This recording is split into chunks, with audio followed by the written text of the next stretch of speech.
बच्चों, let's read this question. The question says steam volatile organic compound which is immiscible with water has a boiling point of 250 degrees Celsius, right? During steam distillation, a mixture of this organic compound and water will boil. Option A, above 100 degrees Celsius but below 250 degrees Celsius. Option B, above 250 degrees Celsius. Option C, at 250 degrees Celsius. Option D, close to but below 100 degrees Celsius, right?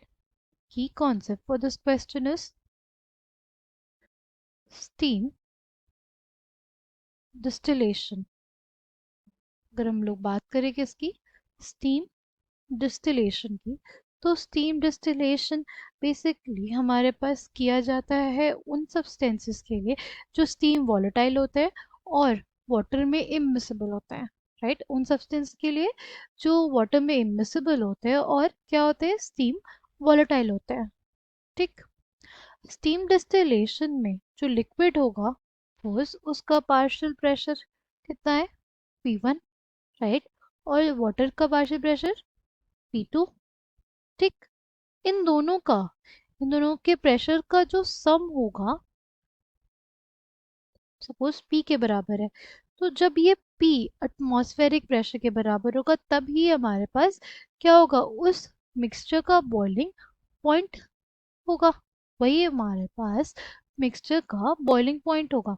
जिस temperature पे हमारे पास vapour pressure of vapor pressure of the solution will be equals to the atmospheric pressure, वो हमारे पास boiling point होगा उस solution का, right?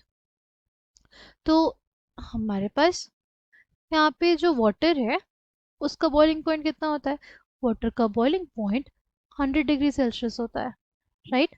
और अगर बात करें हमारा जो लिक्विड दिया गया है उसके लिए जो बॉइलिंग पॉइंट है वो कितना है, वो 100 डिग्री सेल्सियस है, ठीक? अब ये हमारे पास ये जो P1 है, राइट?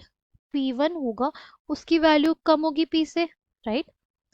तो हम लोग ये बोलेंगे कि जो हमारा लिक्विड है वो वेपराइज कर जाएगा at a lower temperature than its boiling point, right? जो हमारे पास लिक्विड था उसका बॉइलिंग पॉइंट कितना था, 250 डिग्री सेल्सियस, और वाटर का boiling point 100 degree Celsius. But जब इन दोनों का जो वेपर प्रेशर है उनका सम, इन दोनों का जो वेपर प्रेशर लिक्विड और वाटर का जो जो हमारे पास वेपर प्रेशर का जो सम है वो एटमॉस्फेरिक प्रेशर के बराबर होगा, तभी हम लोग बोलेंगे कि बॉइलिंग पॉइंट ऑफ सॉल्यूशन है हमारे.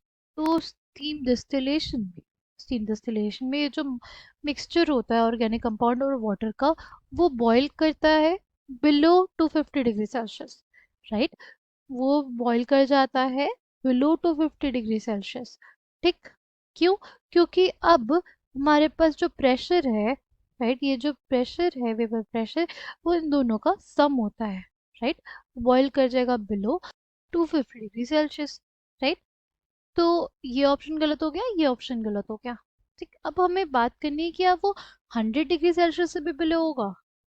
तो यस, हमारे पास अगर मिक्सचर में एक सब्सटेंस वाटर है और एक सब्सटेंस वो है जो वाटर में इंसॉल्युबल है, तो जो मिक्सचर होगा will boil close to 100 degree Celsius, will boil close to 100 degree Celsius but below 100 degree Celsius, right?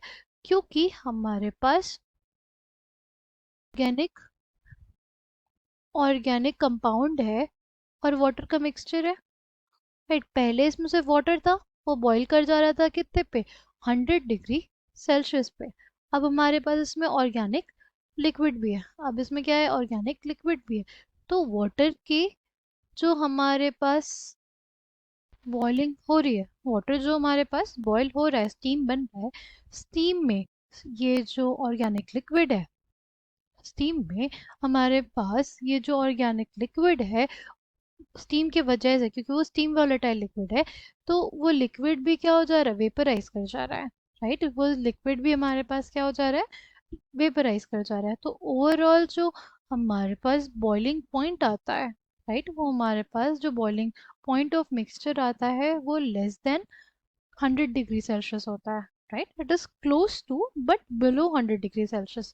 क्योंकि जैसे वाटर को हम लोग क्या करते हैं, हीट देना शुरू करते हैं, स्टीम बनना शुरू होता है, स्टीम बनना शुरू होगा, तो सिंस ये जो ऑर्गेनिक लिक्विड है और स्टीम वॉलेटाइल है, तो इसके भी वेपर्स बनने शुरू हो जाएंगे, इसके भी वेपर्स बनने शुरू हो जाएंगे।